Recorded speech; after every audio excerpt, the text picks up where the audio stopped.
श्री धर्मेंद्र यादव जी। बहुत बहुत धन्यवाद सभापति जी। सभापति जी, आज आपके माध्यम से देश की सरकार के सामने और देश के साथ साथ कई प्रांतों की सरकारों के भी सामने समाज के उन सबसे ज्यादा मजबूर लोगों की आवाज उठाना चाहता हूं, जिनको हम लोग संविदा कर्मियों के नाम से जानते हैं। सभापति जी, अभी पिछले दिनों केरल की आवाज उठी आशा बहुओं की, और इसी तरह के हालात पूरे देश के अंदर हैं। अगर हम केवल उत्तर प्रदेश की बात करें सभापति जी, तो आशा बहुएं अकेले 4 लाख इनको केवल रजिस्ट्रेशन के लिए 2000 रुपए मिलते हैं और 600 रुपए पर केस मिलते हैं। रोजगार सेवक लगभग 40,000 केवल 8850 रुपए। शिक्षा मित्र 1,48,000 इनका मानदेय केवल 10,000। आंगनबाड़ी सहायिकाएं और उनकी आंगनबाड़ी कार्यकर्ती लगभग 7.5 लाख और इनको मानदेय मिलता है केवल 5,000 और 2700। इसी तरह से अनुदेशक लगभग 40,000, मानदेय केवल 8700। इसी तरह से पंचायत सहायक लगभग 40,000, मानदेय केवल 5,000।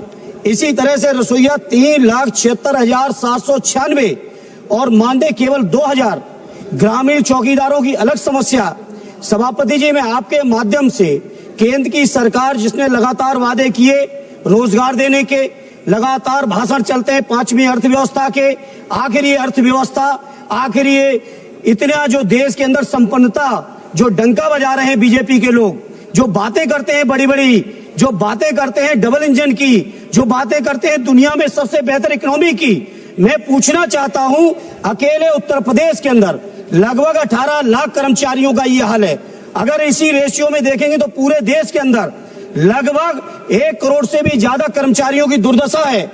और साथ ही साथ सभापति जी, आश्चर्य इस बात का है, इसमें कहीं भी बाबा साहब भीमराव अंबेडकर जी के बनाए हुए संविधान में जो हमें रिजर्वेशन मिलना चाहिए दलित भाइयों को, जो रिजर्वेशन मिलना चाहिए पिछड़ों को, कहीं उसका कोई प्रावधान नहीं है।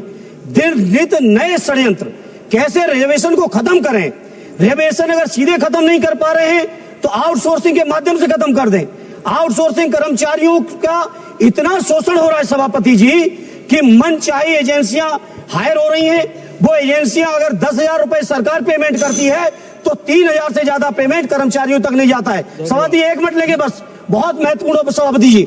इसलिए आपके माध्यम से मेरी मांग है, इन तमाम संविदा कर्मचारियों को सरकारी कर्मचारियों को दर्जा मिले, इन कर्मचारियों की भर्ती में आरक्षण हो, इन कर्मचारियों की भर्ती के लिए जो सुविधाएं हैं उनके कल्याण की, परिवार की, ईपीएफ से लेके तमाम सुविधाएं, वो सुविधाएं मिलनी चाहिए। सभापति जी, इस बात से आप सोचिए, अकेले उत्तर प्रदेश के अंदर 1500 से ज्यादा शिक्षा मित्रों ने आत्महत्या की है। बैठे रक्षा मंत्री जी। धन्यवाद सभापति महोदय। धन्यवाद। आप बैठिएगा प्लीज, आप बैठिएगा। सभापति महोदय, मैं जिस दिन से इस पार्लियामेंट में आया हूं